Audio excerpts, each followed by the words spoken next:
Hey everyone, so in this week's episode of Make It with Calvin, I'm over at my buddy Scott's house waiting for some prints to finish, so I figured might not be a bad time to work on weathering up the hex tile that I worked on the other week.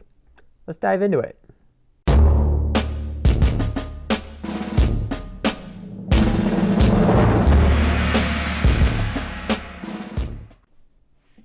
Okay, so all you happy people at home can see it better. I have set up the coin so it is technically reversed to me. Doesn't really matter. So let's dive into it. What I've already done off camera is I've hit this down with a layer of filler primer. Then I went over it with some Rust-Oleum Hammer Coat matte, just a nice bronze finish. And then I gave it a quick coat of this Polyscale Atchison Topeka and Santa Fe Silver. It is not a perfect application, but you know what? I actually intentionally want it that way because I want this coin, or hex tile, whatever you want to call it, to look somewhat older. I don't want it to look like it's going to fall apart in 3 seconds, but I want it to look older. So to help weather it, I have some Polyscale, this is rust color right here, and I also have some Polyscale zinc chromate primer. This is actually not zinc chromate primer, it just simulates the color of it. But I personally find that the rust color is a little bit too light for my liking. So sometimes I like putting a little bit of the zinc chromate on as well to simulate, say, the primer underneath or something like that. Also, what I might use is a little bit of this True Color Paint Black just to help add a little bit of depth to the model in spots. And also I have right here just a piece of paper towel that I can use to wipe excess paint off the brush because we don't want to use very much paint. We just want to quite literally just stroke a little bit of the paint on there to simulate rust. Now, without going into a bunch of detail, one thing to keep in mind is areas like this, which are on the bottom, are going to naturally accumulate water, and areas up here are going to have streaks coming down from water that gets on it. So keep that in mind when you're weathering. Down here you're going to see a lot of pooled up rust, and here you might see some random streaks of rust. And don't be scared to brush a little bit of rust onto the logo itself and maybe on the outside. Really, there's no right or wrong way to do this. It just boils down to what you feel looks the best for the application. So to start things off, I'm going to start with the light rust color here. Okay. Ooh, that thing is, I haven't used that in a long time. So while we have the whole bottle here, we really don't need that. A lot of the time, I just like to pull my paint out of the cap because I don't need very much. So I'm literally just tapping the ends of the bristles in there, and I'm going to actually take a little bit off on the towel.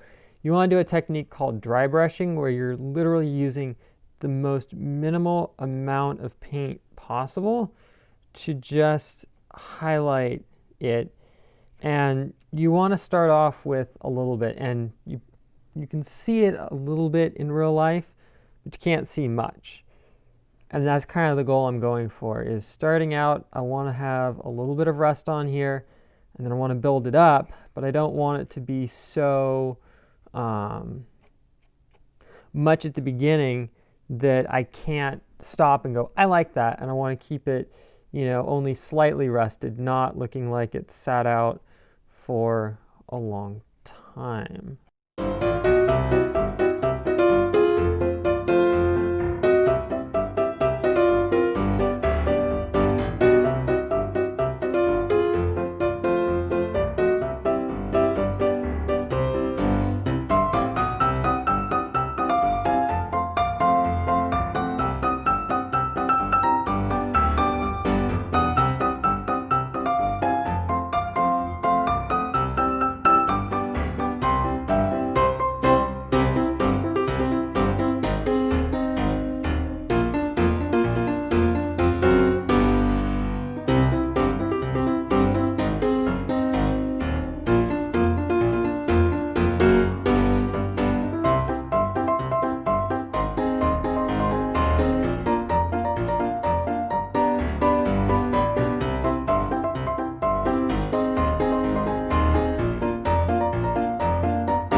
Well, there you have it, guys. That is the finished sign. And to be honest, when I went into this, I didn't really have an idea of how I was actually going to put it together in terms of the weathering. And I know for some they would say it's over weathered, for some they would say it's under weathered. Like I said in the beginning though, don't overdo it at the beginning. Just take your time, work your way up. It's better to start off with a little and then go from there. And if you do have something like, say, a waist thinner or a waist cleaner that's just kind of a dark, grimy color, hold on to it. This is definitely something that can work very good when you're weathering your models, because it's effectively all different colors. And let's face it, grease, grime, grunge, all that stuff, it's got different colors, so keep that in mind. Hope you guys enjoyed this, and I'll see you here next time on Make It with Calvin. And as for me, I got some stuff to work on.